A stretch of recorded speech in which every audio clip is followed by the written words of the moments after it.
Kagulat world, unti-unti nang umiinit ang damo sa Europe. Pero mas mainit ngayon ang pangalan ng isang Pinay na muling binibigyan ng malaking responsibilidad sa international tennis stage.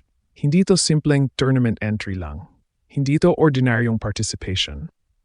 Dahil opisyal ng kinumpirma na si Alexandra Ayala ang number 2 seed sa prestigious Lexus Birmingham Open, ang unang malaking hakbang niya sa grass court season papunta sa Wimbledon.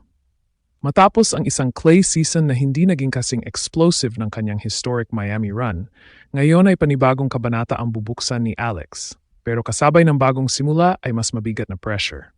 Hindi na siya underdog. Hindi na siya simpleng rising star. Sa tournament na ito, isa siya sa mga inaasahang aabot sa dulo ng laban. At dito lalong nagiging delikado ang sitwasyon. Sa WTA 125 level, walang first round bye kahit seeded player ka.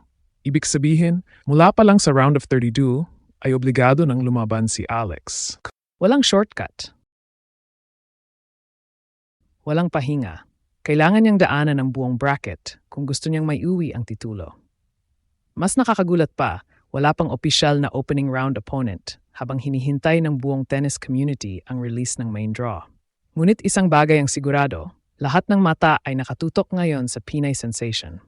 Dahil ang Birmingham ay hindi lang basta tournament. Ito ang unang test. Ito ang unang signal. At maaring ito rin ang simula ng pinakamalaking Wimbledon build-up ng career ni Alex. Kung may isang salita na pwedeng maglarawan sa kasalukuyang sitwasyon ni Alex, iyon ay expectation. Noong nakaraang taon at sa unang bahagi ng kanyang breakout campaign, maraming tao ang tumingin kay Alex bilang isang exciting prospect. Isang batang Pinay na may potensyal. Isang player na may pagkakataong makasabay sa pinakamahuhusay sa mundo. Pero ngayon, ibang usapan na ang pagiging number 2 seed sa Lexus Birmingham Open ay malinaw na indikasyon na hindi na siya basta challenger lamang. Nakikita na siya ng tennis world bilang isa sa mga pangunahing contenders para sa titulo. Sa entry rankings ng torneo, kabilang siya sa pinakamataas na ranked players sa buong field.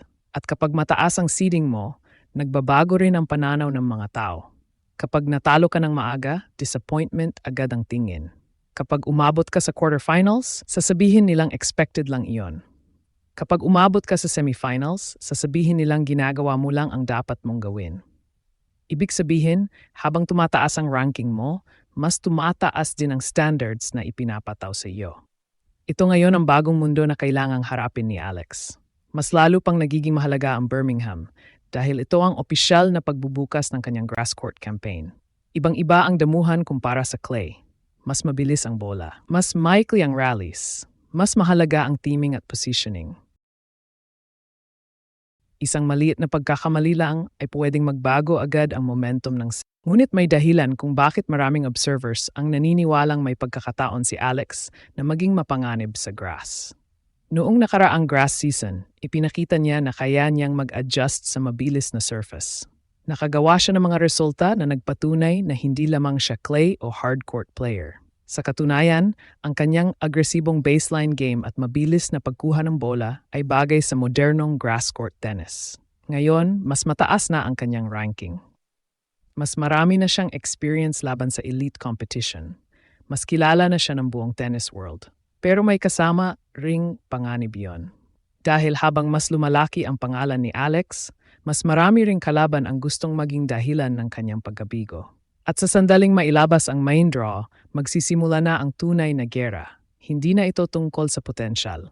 Hindi na ito tungkol sa pangarap. Ito ay tungkol sa pagpapatunay kung bakit siya inilagay bilang isa sa pinakamalaking pangalan ng Birmingham Open. Pero mga kababayan, kung titignan natin ang mas malaking larawan, hindi talaga Birmingham ang tunay na target ni Alex. Ang Birmingham ay bahagi lamang ng mas malawak na misyon. At ang pangalang nakasulat sa dulo ng misyon na iyon ay The Championships, Wimbledon. Lahat ng ginagawa ngayon ni Alex ay may koneksyon sa pinakasikat at pinakaprestihiyosong Grand Slam sa mundo.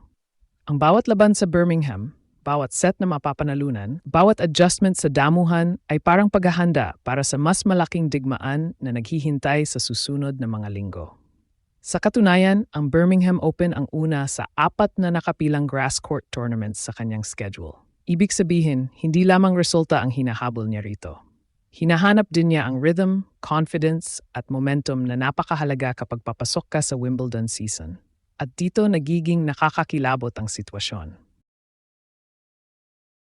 Dahil sa tennis, minsan hindi sapat ang talento, hindi sapat ang ranking, hindi sapat ang maganda. Kailangan mong dumating sa tamang torneo na may tamang kumpiyansa. Ito ang dahilan kung bakit napakahalaga ng Birmingham. Kung makakagawa si Alex ng malalim na run, quarterfinals, semifinals o mas maganda pa finals, maari niyang dalhin ang momentum na iyon sa susunod na mga torneo. Biglang tataas ang belief level, biglang tataas ang respeto ng mga kalaban, at higit sa lahat, tataas ang paniniwala niya sa sarili na kaya niyang makipagsabayan sa pinakamahusay sa damuhan. Ngunit kung may isang bagay na natutunan natin kay Alex nitong mga nakaraang taon, iyon ay ang kanyang kakayahang bumangon sa mas malalaking hamon. Noong una siyang pumasok sa professional circuit, maraming nagsabing masyadong mahirap ang tatahakin niyang landas. Noong nagsimula siyang humarap sa mas mataas na ranked players, marami ang nagsabing kailangan pa niya ng ilang taon.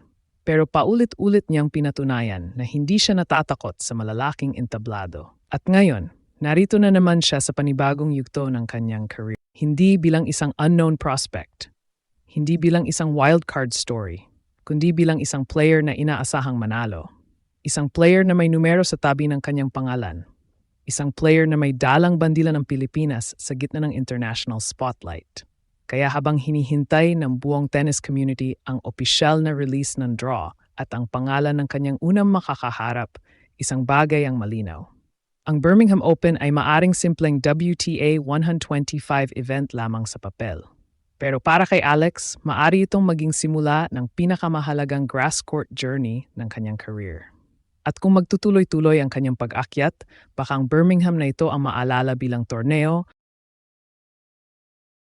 kung saan nagsimulang mabuo ang pinakamalaking Wimbledon campaign ng isang Pilipino sa modernong tennis history.